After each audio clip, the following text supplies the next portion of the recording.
ఇప్పుడు ఏబు గ్రంథం మీరు కానీ చూస్తే ఏబు దగ్గరికి సైతాను పోయి వచ్చినట్టు ఉంటుందండి. ముందే దేవుని దగ్గరికి వెళ్ళక ముందు ఏబు దగ్గరికి సైతాను పోయి వచ్చాడు.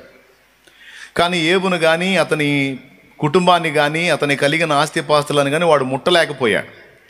ఎందుకంటే దేవుడు కంచె వేశాడు. అది నేను చెప్పలా, సాక్షాత్తు సైతాన్ గాడే చెప్పాడు. సాతాన్ ఏమని చెప్పాడు? మొదటి అధ్యాయం 9వ వచనం. 9వ వచనం ఏం చెప్తున్నాడు అక్కడ? 10వ వచనం. నీవు అతనికిని అతని ఇంటి వారికిని అతనికి కలిగిన సమస్తమును చుట్టూ కంచె వేసితివి కదా. చాలు. అంటే ఏబుకు చుట్టూ, అతని కలిగిన అంతటికి చుట్టూ, తన కుటుంబానికి చుట్టూ కంచె ఉందని వీడికి ఎట్ట తెలుసు? వీడు దర్శించి వచ్చాడు. ఏబును టచ్ చేయాలని చూశాడు. ఎందుకంటే దేవునికి భయభక్తి కలిగి ఉన్నాడు ఏబు, దేవుని భక్తుడు. సో భక్తులు, భూమి మీద భక్తులు ఎక్కడెక్కడ ఉన్నారో వీడికి తెలుసు. మరి వీడికి ఇన్ఫార్మర్స్ ఉంటారు. వీడి నెట్వర్క్ చాలా ఉంది, అన్ని చోట్ల లింక్ అయి ఉంది సైతాన్ గారి నెట్వర్క్. ఎక్కడెక్కడ దేవుని ప్రేమించే భక్తి పరులు ఉన్నారో వీడికి తెలుసు. అందుకే వాళ్ళని టార్గెట్ చేస్తాడు. భక్తిహీనులు ఏం టార్గెట్ చేయడు, ఎందుకంటే ఆల్రెడీ సచిన స్థితిలో ఉన్నారు కదా. వాళ్ళని టార్గెట్ చేసే అవసరం ఏముంది? బుల్లెట్ తగలగానే పడిపోయింది అనుకో పక్షి, దానికోసం పరిగెత్త అవసరం లాడు, పడిపోయింది అది. కానీ రెక్కకు తగిలి తప్పించుకొని పోయేది చూడు, దాని వెంట పడతాడు వేటగాడు. అవునా కాదా? అలాగే ఎవరైతే దుష్టుడి చేతుల్లోంచి తప్పించుకొని దేవుని యందు భయభక్తులు కలిగి ఉన్నారో వాళ్ళ వెంబడి పడతాడు వాడు. అంటే మన వెంట. ఎందుకంటే మనం దేవుడి చేతిలోకి వెళ్తున్నాం, దేవుణ్ణి భూమి మీదకి ఆహ్వానిస్తున్నాం. కాబట్టి మనతో వాడికి డేంజర్. ఎందుకంటే భూమి మీద వాడు కష్టపడి చెడగొట్టుకున్న వాళ్ళనే మనం తిరిగి దేవుని వైపు తిప్పే ఛాన్స్ ఉంది. అందుకని భక్తి పరులను వాడు ప్రత్యేకంగా వెతుక్కుంటాడు. దేవుడు వెతుకుతాడు, సైతాను కూడా వెతుకుతాడు భక్తుల్ని. వీడు ఏబు దగ్గరికి పోయి వచ్చాడు, కానీ ఏబును ముట్టలేకపోయాడు. ఎందుకు ముట్టలేకపోయాడంటే ఇట్లాంటి వెధవలు వచ్చి ముడతారని దేవుడు ముందే కంచేశాడు అన్నమాట. దేవునికి స్తోత్రం. మరి ఇప్పుడు దేవుని భక్తుడికి దేవుడు ఇచ్చే ప్రొటెక్షన్ దేవుడు ఇస్తాడండి, భద్రత ఇస్తాడు. ఆయన సెలవు లేకుండా ముట్టడానికి లేదు. అందుకే వీడు వెళ్ళి పర్మిషన్ తెచ్చుకున్నాడు. అది కూడా ఎప్పుడంటే అప్పుడు పోలా, దేవుడు దూతల మీటింగ్ అప్పుడు పోయాడు. ఎందుకు పోయాడో తెలుసా? శోధించడానికి. ఇప్పుడు భూమి మీద ఏబు ఒకడు ఉన్నాడు. ఆ ఏబుని చూసి వీడికి మింగుడు పడట్లా, అందుకని ఏబు సంగతి తేల్చాలి. అందుకని పోయి కదిలించుకున్నాడు. దేవుని దగ్గర పోయినప్పుడు ఎక్కడి నుంచి వచ్చాడు? నేను భూమి మీద ఇటు తిరుగుతూ వచ్చాంట. సరే, ఏబు సంగతి తెలుసా నీకు అంటే? ఆయన ఊరకే నీతిమంతుడయ్యాడు, అతన్ని కలిగిన సమస్తాన్ని ఆశీర్వదించావు నువ్వు. అంతేకాదు నేను వెళ్ళి మా బ్యాచ్ వెళ్ళి ముట్టకుండా చుట్టూ కంచేసేసావుగా. చుట్టూ కంచేసి అవంతను ఆశీర్వదిస్తుంటే ఎవడైనా చేస్తాడు భజన. ఇది తీసి నాకు అవకాశం ఇవ్వు, అప్పుడు నేను తెలుస్తా అంటాడు. అంటే పర్మిషన్ తెచ్చుకోవడానికి పోయాడు. తెచ్చుకొని వచ్చి ఇక వాడు సాతాను ఏబుని శోధించాడు కానీ గెలవగలిగాడా? గెలిచింది ఎవరు? ఏబే గెలిచాడు. నీ నుండి ఏబుని విడదీస్తాను అనేది వీడి శపథం. నీ చేత కాదు పోరా అన్నాడు దేవుడు. నీలాంటి ఎదవల్ని చాలామందిని చూశాడు. ఏ పోరా, నీ వల్ల కాదు పోరా. లేదు చూడు నా ప్రతాపం చూపిస్తా. అరే పోరా పో, మొత్తం అప్పచెబుతున్నా. అతని ప్రాణాన్ని మాత్రం ముట్టడానికి లేదు, అతని ప్రాణాన్ని మాత్రం ముట్టడానికి లేదు. ఇక సమస్తాన్ని నీ చేతికి అప్పచెప్పావు అంటే పిల్లల్ని చంపాడు, ఇల్లు వాకిలు రాదు గందరగోళం చేశాడు, ఆస్తిపాస్తులంతా నాశనం చేశాడు, దాసదాసి జనాంగం, ఒంటెలు, ఎడ్లు, పశువుల మందలు మొత్తాన్ని నాశనం చేశాడు. అంతా సర్వభ్రష్టం చేశాడు, సర్వనాశనం చేశాడు వాడు. అంతా నాశనం చేసి ఏబు ప్రాణాన్ని మాత్రం తీయలేకపోయాడు. ఎందుకంటే దేవుడు పర్మిషన్ ఇలా. ఏబొక్కడి ప్రాణాన్ని ముట్టొద్దన్నాడు. ఆయన భార్య ప్రాణాన్ని కూడా అప్పచెప్పేశాడు దేవుడు. కానీ సాతాను ఆయన భార్య ప్రాణాన్ని తీయలా, ఎందుకంటే ఏబును శోధించడానికి ఉపయోగపడిద్దని. దేవునికి స్తోత్రం. హల్లెలూయా. ఏమండి, మళ్ళీ వీళ్ళేమో మా మీద పడతావు నువ్వు అంటారు ఆడోళ్ళు. ఏమండి, ఏదో ఒక పాయింట్లోంచి మమ్మల్ని తిట్టంది నీకు మనశ్శాంతి ఉండదు అనుకుంటుంటారు. లైవ్లో చూసేవాళ్ళు కూడా కొంతమంది చాలా ఏమన్నా పురుష పక్షపాతి అనుకుంటారు.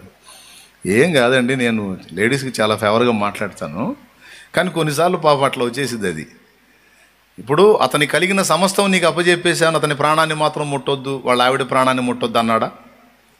వాళ్ళ ఆవిడ ప్రాణాన్ని కూడా నువ్వు ముట్టడానికి లేదన్నాడా? అతని ప్రాణమును మాత్రం ముట్టవద్దు.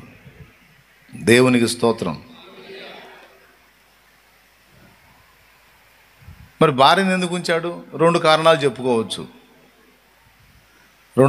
చెప్పుకోవచ్చు. పాపం ఏబుకి ఏబమ్మ ప్రాణమేమో, అతని ప్రాణమును మాత్రం ముట్టవద్దంటే వైఫ్ను ముట్టొద్దు అన్నాడు. కొంతమంది భార్యలతో భర్తలు అంటారు, నువ్వంటే ఎంత ప్రాణమో తెలుసా నాకు, అసలు నా ప్రాణం నువ్వే అంటూ ఉంటారు కదా. అట్ట ఒకవేళ ఏబు ప్రాణం ఏబమ్మేమో, ఆమె పేరు రాయలేదు అందుకని ఏబమ్మ అన్న. ఏమండి, పాస్టర్ గారి భార్య పాస్టర్ అయినప్పుడు ఏబు గారి భార్య ఏబమ్మ అన్నమాట. అలాగే పాస్టర్ జోబ్ అని ఉంటారు, ఇంగ్లీష్లో యోబుని జోబ్ అంటారు అనమాట. జోబు గారి భార్య జోబ్. దేవునికి స్తోత్రం. ఏబు గారి భార్య ఏబమ్మ, పాస్టర్ గారి భార్య పాస్టరమ్మ, జోబు గారి భార్య జోబమ్మ. అట్లాగా, అందుకని ఏబమ్మ అన్నాను.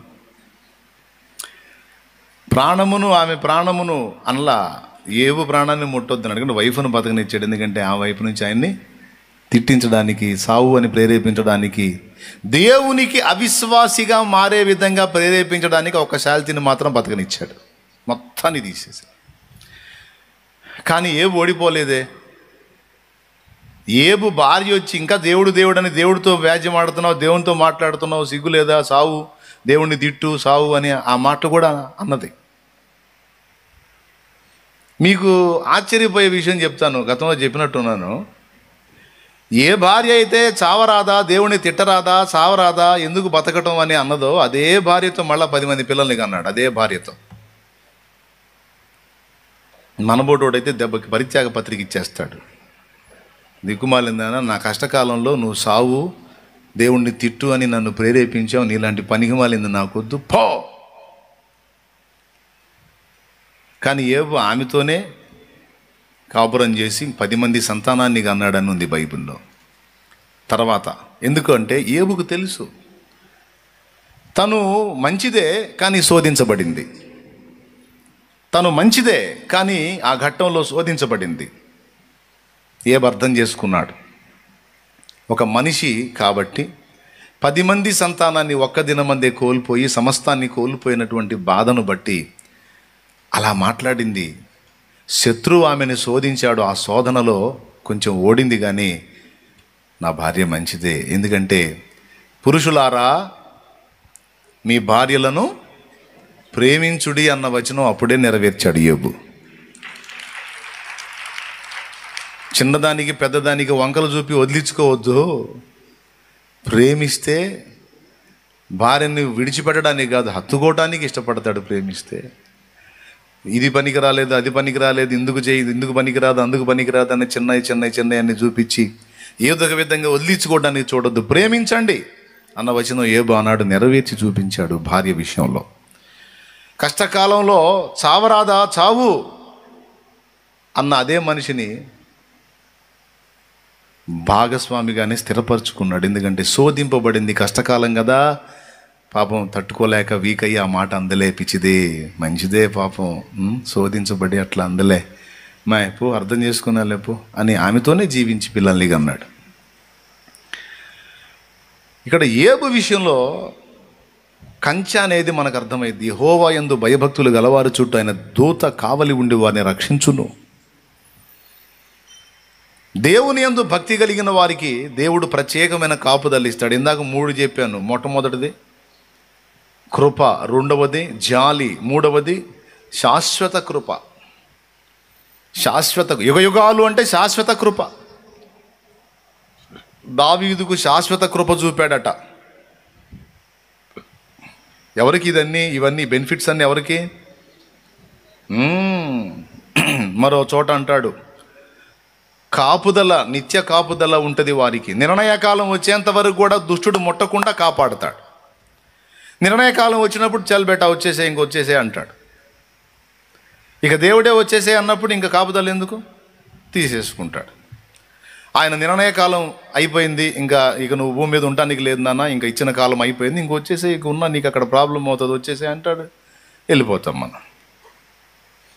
ఆయన సమయం రాక మునుపు, తిరిగి రమ్మని దేవుడు పిలవక మునుపు మనల్ని బలవంతాన పంపడానికి మిస్టర్ దుష్టుడు కష్టపడతాడు. అర్థమైందా? ఎవరాడు? మిస్టర్ దుష్టుడు అనమాట. వాడు కష్టపడతాడు అనమాట. ఏది ఆయన పిలవక ముందే మనల్ని పంపించడానికి. అలాంటప్పుడు దేవుడు లాగి వాడి డిప్ప మీద ఒకటి ఇస్తాడు, పోరా ఎద్దవా, ఏం చేస్తున్నావురా నా బిడ్డని, ఏం చేస్తున్నావు, చంపుతావా నువ్వు?